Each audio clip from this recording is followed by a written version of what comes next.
Hi there, I bought something yesterday. An HP 9825B from 1976 to 1983. I don't know exactly from when this machine is. It's from a time when HP was not sure is this a desktop computer or a programmable calculator? Well, you can decide by yourself. But before we take it apart, let's turn it on. The first thing you see is this lazy T, as they call it in the manuals. It's a sideways T, it lies down, it's a lazy T. And when you see that, you know everything is alright. You can use the machine just to calculate stuff, like a desktop calculator, but it's also programmable, of course.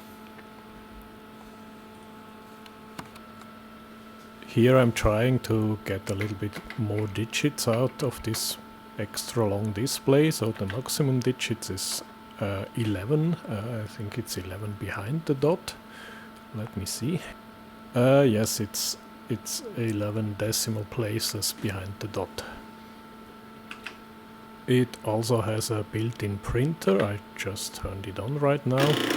And on the left side you see a cassette drive, a magnetic tape drive. But before it actually worked, I had to repair the keyboard because it had a lot of bad keys.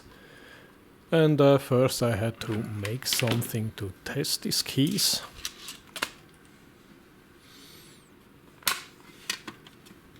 Finally something where I can use my collection of pogo pins. These are pretty handy. They come with different tips and different sizes, so I choose this one with these sharp-edged tips here that they should make good contact with everything.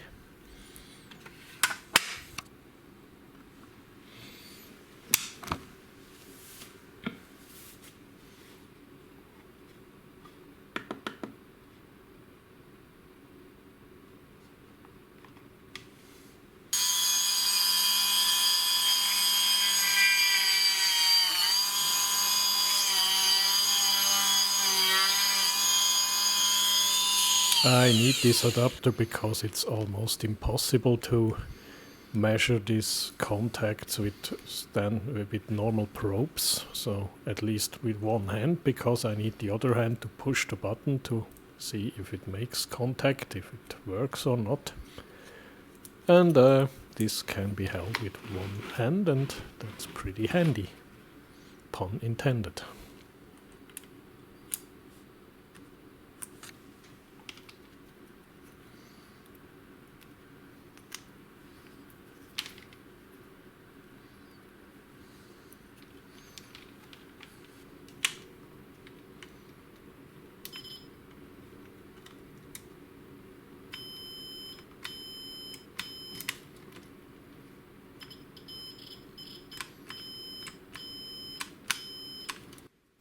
For most of the bad switches here, I just had to resolder them. I think the heat that crawls through the contacts into the switch has probably melted the dirt that was sticking to it or so. But a couple of switches needed a little bit more attention, for example this one here. So I had to take them out completely, which was not very complicated. You just have to unsolder them, and then it clips into this frame with these two plastic clips there. Modern cherry switches are made to take apart. These ones are not. They are welded together, and the only way to get some contact spray into is here along the shaft. But well, it worked. The other way is to drill a little hole on the side and spray the contact spray there.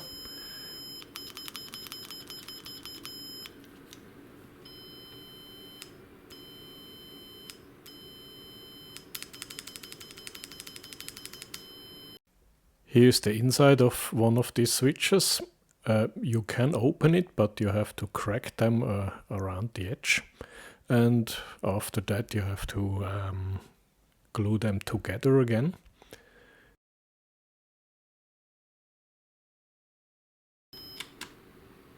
For many of the switches it helped to just resolder them. You push the switch a couple of times, heat them up, and I think that well cleans the contact or something like that. Worked relatively well, but not for everyone. And then I had another idea to repair these switches. I took my power supply, set it to 5 volt, 50 milliamps, and my idea was to burn all the oxides and all the dirt from the contacts away, and it turned out that worked pretty well. And now it's time to clean the case.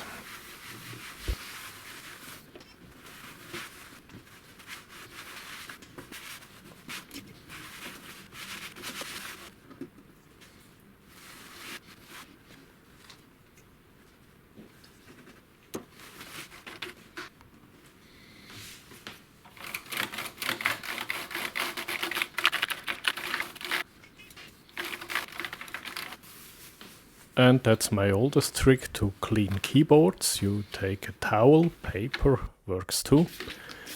You spray it with some window cleaner, not too much, because the towel is there to prevent that any cleaning solution runs down to the PCB. And then you move it around. You can also let it soak for a while, for a couple of minutes. And that removes all the fingerprints and the dust and everything. And now, what everyone waited for, let's have a look inside.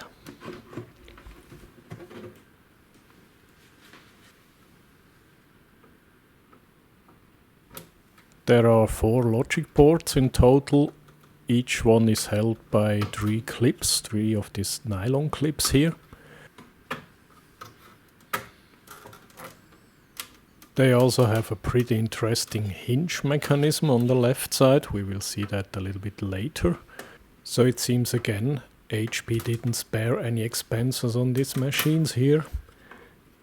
Everything is almost perfectly built and stable, and yes, also good to repair.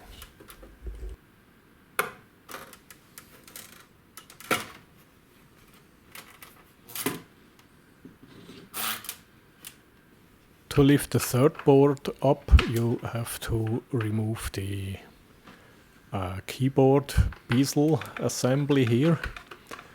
You only have to loosen the screws and then you pull it forward a little bit, and then you can lift it up or just leave it there.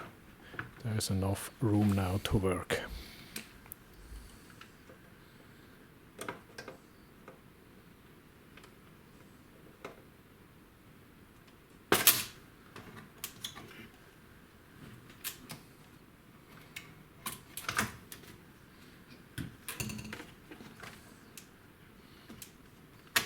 And here we finally have the heart of the entire computer, the CPU under the heatsink.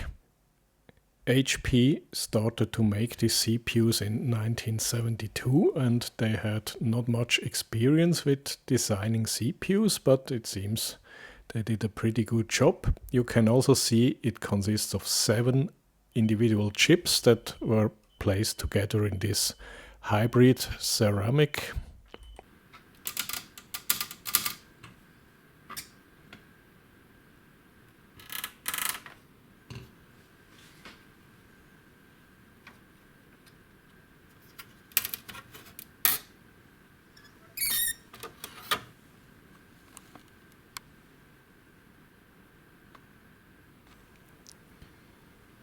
And here's the backside of the keyboard with the white keyboard controller chip.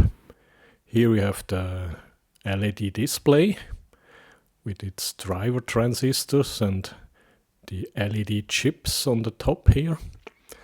They put a really big metal frame around it. I don't know if this acts as a heatsink, so it's nothing really connected to it, but it adds some weight. And here the big motor is from the tape drive.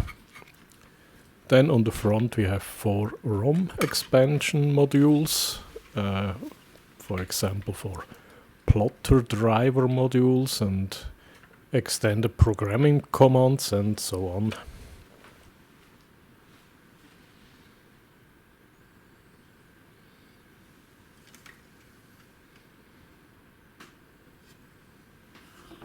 And finally, printer paper.